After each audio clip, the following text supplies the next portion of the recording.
Hi, welcome to our session, Interpreting the Past Through Others' Eyes, Critically Approaching Ethnographic Analogies. My name's Erik Priestley, and I'm a recent MSc graduate. And my name is Erik Solfeldt, and I'm a master's student of archaeology at Stockholm University. So Erik and I are united in our interests of prehistoric societies, where it becomes very apparent that understanding these contexts is quite limited without the use of ethnographic interpretation and comparative analogies. While ethnography has its merits, it would be remiss to ignore its colonial roots. Archaeologists were, and still are, seen as the stewards of the past, claiming ownership of the past, and this is fostered by the understanding that science is progress. Understandably, this has created a tense relationship between archaeologists and indigenous groups. Their arguments in relation to ownership and authorship of the past continue to this day. We also need to address inherent Western ways of knowing which permeate our theories and methods, as these have been a driving force of pervasive colonialism. Ethnography is a tool designed to meet Western epistemological needs, where qualitative methods also serve to validate Euro-American theories. For example, the Western understanding that the past is somehow detached from the ethnographic present is one of the foundational assumptions upon which the field is based. As a result, ethnography can be viewed as a means to an end, where the primary value of a source analog is the information its culture and practices can bring to elucidating archaeological contexts. Additionally, through these biases, we are not only viewing the source analog, but also its context, the archaeological context, through a very narrow Western lens, distorting cultural phenomena to satisfy our weird sensibilities. That is, weird, educated, industrial, rich, and democratic. Having said all this, a trend has emerged within the past 2 decades to decolonize the field through active engagement with traditional knowledge and collaboration with indigenous communities. 2 main goals of indigenous archaeology are, firstly, to acknowledge a variety of ontologies, and secondly, to give a platform to indigenous authors. There is no simple way to condense indigenous ways of knowing to a couple of sentences, but I'll try to summarize for your understanding. So indigenous ways of knowing can be defined as knowledge which derives from the land and is the source of all relations. Laws and governance derive from this natural source, fostering an understanding that all lives, not just humans, are interconnected and interdependent. Therefore, knowledge and experience are relational, but also place-bound. This is what Watts, an Anishinaabe scholar, calls place thought, where all humans and non-humans possess the ability to think, act, feel, participate in governance, kinship, and alliances with each other based on these territories. These relational ontologies and epistemologies have increasingly come to the forefront of archaeological discourse as the field attempts to unsettle its colonial methods. 2 main concerns come to mind. The first is that indigenous ways of knowing are rarely seen as legitimate on their own terms, and this is due to a perceived subjectivity of indigenous knowledge and oral traditions, where reason and spirit are inextricably interwoven. However, there is a noticeable divide between ontology and epistemology in the Euro-American tradition as we attempt to divorce our understanding of the world from what is in the world. Finding common ground between Euro-American and indigenous scholars therefore seems at odds. And while there are many examples of collaborative projects over the past 10 to 20 years, overcoming these theoretical issues has made little progress.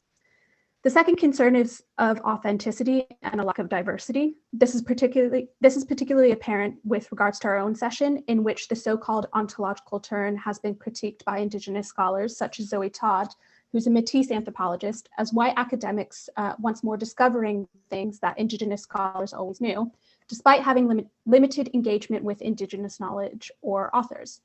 These 2 issues underscore the continued lack of multivocality within the fields of anthropology and archaeology, further confounding decolonizing agendas. While this critique of the ontological turn and the use of indigenous relationalism is valid, it should be mentioned that relationalism does not only derive from indigenous ontologies or the ethnographic record. Relationalism can also be found within Western philosophy and its metaphysics too. A critique of the Western ways of knowing can be found within early Marxism and phenomenology, which have been rendered through a postmodern lens by philosophers such as Gilles Deleuze and Jacques Derrida, with the aim of deconstructing and rethinking Western metaphysics. The development of this branch of postmodern philosophy has resulted in a new theoretical movement that goes under the name of Post-Humanism, That is an umbrella term that includes new materialism, new animism, multi-species studies, feminist and queer theory, among others, and all sharing the aim of deconstructing or rethinking the dualism of Western ontology and its epistemologies. The origins of this dualism can be traced back to the metaphysics of Aristotle, and later during the Enlightenment, this dualism got strengthened and were to become deeply embedded into Western thought and philosophy, as René Descartes with his metaphysics separated body and mind. Here, body is nature and mind is culture. This has resulted in a way of thinking in binary positions and structures such as nature, culture, man, woman, objectivity, subjectivity, and of course, science and indigenous knowledge. This Cartesian Western way of knowing has a major problem in understanding the state that Deleuze and Guattari refers to as intermezzo, and that is the in-between binary positions and structures. But the focus of intermezzo results in relationalism as individual things and phenomena are seen as spectrums, where the subject, that could be human or non-human, can be anything in between position A and B.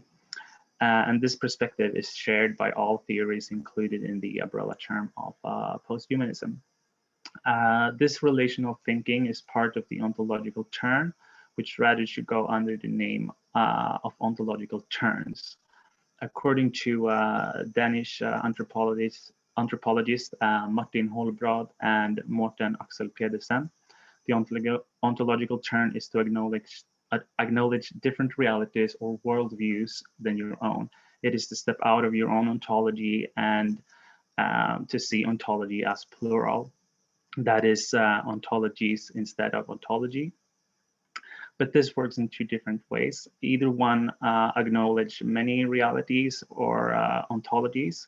An example of that is Eduardo Viveiros de Castro and his American Indian perspectivism and naturalism. And in this case, naturalism is the same as the Western ontology.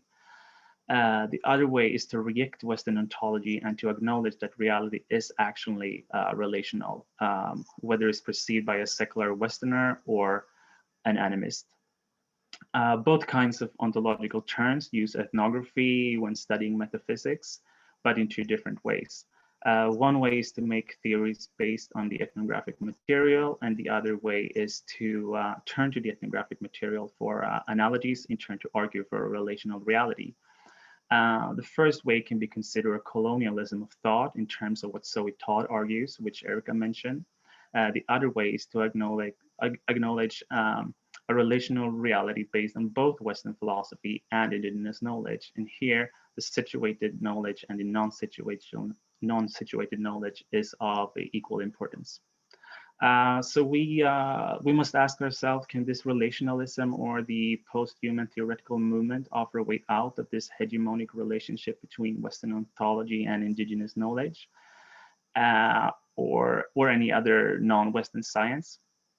Or should indigenous knowledge rather be understood on its own terms? And in that case, how does this fit with archaeological goals and agendas, and how can we find a compromise for archaeology to remain scientific while giving a voice to indigenous thinkers? But for archaeology to decolonize itself, its ethnographic methods needs to change in some way. And in this session, we have invited scholars of archaeology, history, and material studies who will apply and or criticize the use of ethnography on various materials from different parts of the world, all who have their own relation to the hegemony of Western thought and science.